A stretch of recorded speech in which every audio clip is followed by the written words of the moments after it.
South ఇండియాలోని అతి తక్కువ ధరలకి రత్నాలను అందించే ఏకైక సంస్థ 6JVR. ఇప్పుడు నేను వచ్చేటప్పుడు బయట నైమిషా అని ఉంది సార్. రేవంత్ రెడ్డి గారికి పంచప్రాణాలు ఆ పేరు. కూతురు కదండి. కూతురు. సో ఒకే ఒక కూతురు. నైమిష నాన్నగారి విషయాలలో నాన్నగారికి చాలా హెల్ప్ చేస్తుంటారు. నాన్నగారు అంటే పంచప్రాణాలు. నాన్న కూతురు ఇద్దరు ఫ్రెండ్స్ అంతే. More like friends. Okay. So ఏం చేస్తున్నారు ఇప్పుడు తను? ఎవరు? నైమిష గారు. నైమిష ఇప్పుడైతే ప్రస్తుతం ప్రత్యేకంగా మన అల్లుడు రేవంత్ అల్లుడు వ్యాపారాలు. ఓకే. ఆమె ప్రత్యేకంగా ఇప్పుడు ఏం చేయట్లేదు. ఏదో చేయాలని ఆలోచిస్తుంది. అదేదో స్పష్టత ఇంకా రాలా. సో చిన్నప్పుడు ఎక్కువ మీ దగ్గరే ఉండేవాళ్ళు?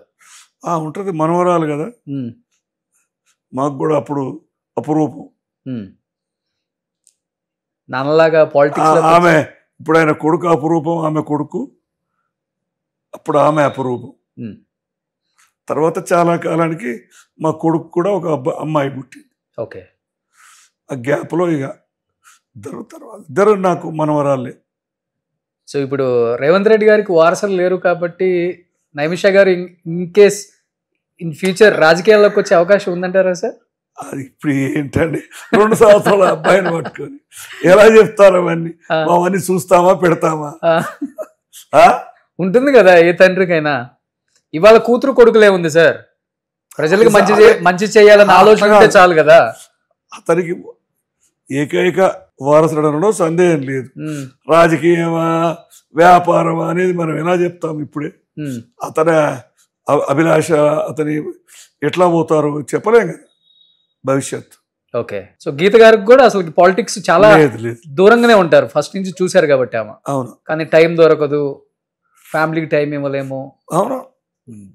ఇప్పుడు వ్యవహారం, ఇంటి వ్యవహారం చూసుకోవడమే సమయం సరిపోతుంది. సీఎం రోల్లో ఉన్నప్పుడు కాన్స్టిట్యున్సీలో అప్పుడప్పుడు ఇనాగరేషన్లకి వీటికి వెళ్ళటం ఇబ్బంది కదా. అక్కడ కాన్స్టిట్యున్సీ రోల్ ఎక్కువ తీసుకునేది. ఆమెకి పెట్టుకోలేదు. అందరు కలుస్తుంటారు సహజంగా. ఎమ్మెల్యే గారి వైఫ్ అన్నా, సీఎం గారి వైఫ్ అన్నా వచ్చి అడుగుతారు కదా, అమ్మా ఇది చేయండి, అది చేయండి, మా ఊరికి రోడ్డు కావాలి, లేకపోతే మా వాడికి ఉద్యోగం కావాలి. ఇంటిమసీ కొంతమంది నాయకులతోటి పరిచయాలు ఉంటాయి కదా, వచ్చి అడుగుతారు.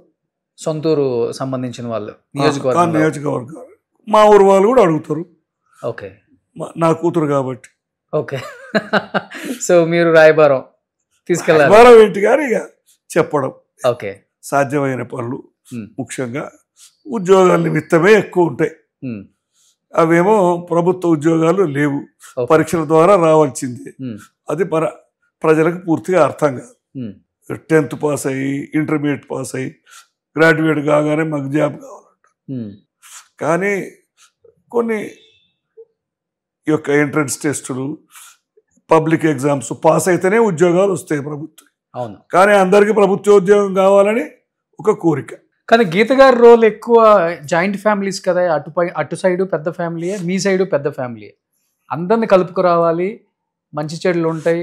ఆ విషయంలో మంచిగా ఉంటుంది.